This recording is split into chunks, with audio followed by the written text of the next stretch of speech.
한국의 전통시장은 많은 사람들이 찾아가는 곳 중 하나라고 할 수 있습니다.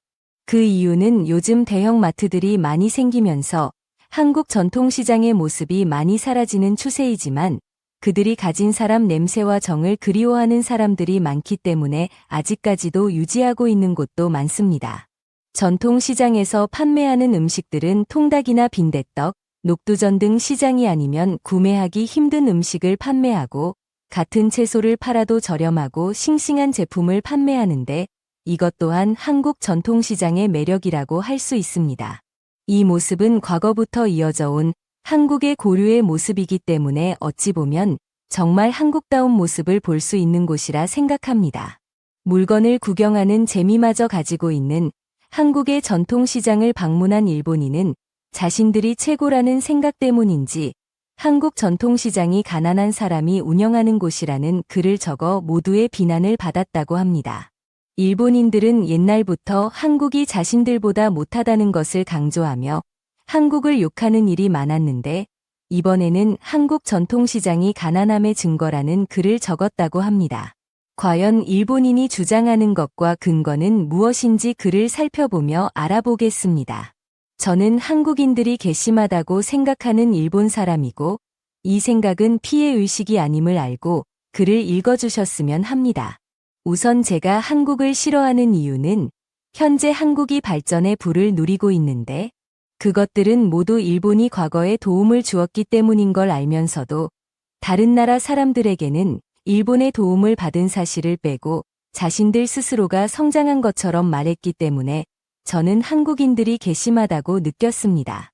항상 한국의 멋진 모습만 언론에 보여지는 게 이상하다 느꼈는데 분명 한국은 일본의 도움 없이는 많은 성장을 하지 못할 것을 알기 때문에 사람들이 즐기고 있는 K-팝과 같은 한국 문화는 이런 가난한 모습을 가리기 위한 수단이고 일부분일 뿐이라 생각했습니다.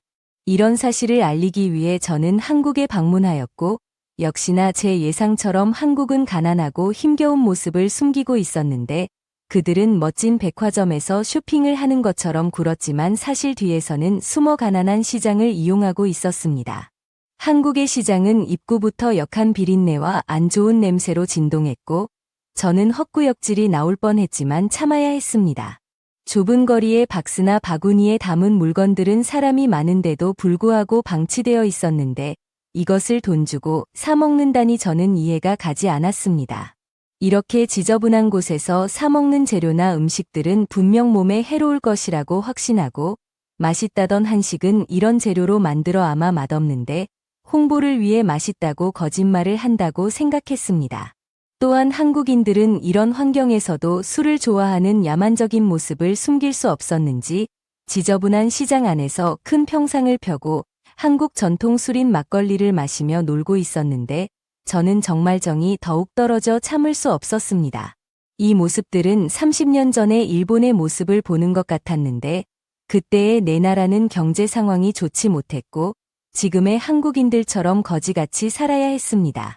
현재 일본은 많이 발전해 이런 모습은 거의 없다고 볼 수 있는데 한국은 번지르르한 도시 빼곤 모두가 이렇게 생활하고 있으니 이것은 다른 나라 사람들을 기만한 행동이라고 생각합니다.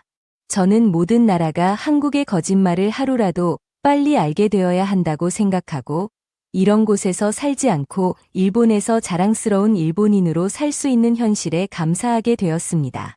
여기까지가 한국의 전통시장을 방문했던 일본인이 적은 글입니다. 한국의 시장은 옛날에 가난할 때부터 이어져 온 풍습은 맞지만 현재는 과거와 다르게 이것을 그리워하는 한국인들이 많아지고 있습니다. 그 이유는 과거의 맛과 분위기가 모두 그립고 싱싱한 재료들을 판매해 요리를 하기도 좋기 때문입니다. 이런 모든 것을 부정하는 일본인의 모습은 설령 자신과 맞지 않는 문화라고 할지라도 좋아 보이지는 않는데 한국인과 같은 생각을 하는 외국인들이 많기 때문에 일본인의 글에는 것엔 비난과 항의가 이어지고 있다고 합니다.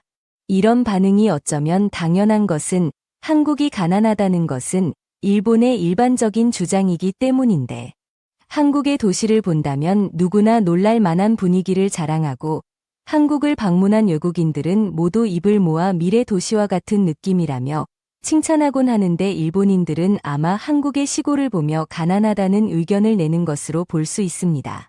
그러나 일본이 모르는 것이 하나 있다면 한국의 시골은 가난하기 때문이 아니라 한국인들이 원하고 계획해서 발전을 안 시킨 부분이란 것입니다. 한국이 급격하게 발전하면서 시골이 많이 사라지게 되었고 이것은 곧 환경의 문제와도 연관이 되어 있기 때문에 이 사실을 알게 된 한국인들은 꼭 필요한 부분만 개발을 진행하고 자연을 지키기 위한 시골은 건들지 않은 것인데 일본인들은 개발하다 돈이 없어 더 이상 시골을 개발하지 못한 것으로 알고 있습니다. 이런 오해들이 한국과 일본의 사이를 멀어지게 하는데 그런 것은 상관없다는 듯한 일본인의 반응은 한국인에겐 큰 화를 불러오고 있습니다. 과거 일본이 한국을 도와줬다는 말도 한국인이 듣는다면 화가 치밀어 오르는 말인데 한국을 관리한다는 명분으로 한국인들을 괴롭히고 자본들을 훔쳐간 일본인들은 아직도 자신들이 한국을 위해 일했다고 말하니 이런 말을 듣는 한국인들은 화가 날 수밖에 없는 것입니다. 이런 생각은 한국인뿐만 아니라 외국인들도 같은 마음이란 것을 알 수 있는데 한국인들을 가난하다고 적은 일본인의 글에는 모두가 비난을 하고 있어 일본의 생각이 잘못되었다는 것을 알 수 있는데 한국의 전통 시장에 대해서 일본이 아닌 해외 반응을 함께 살펴보도록 하겠습니다.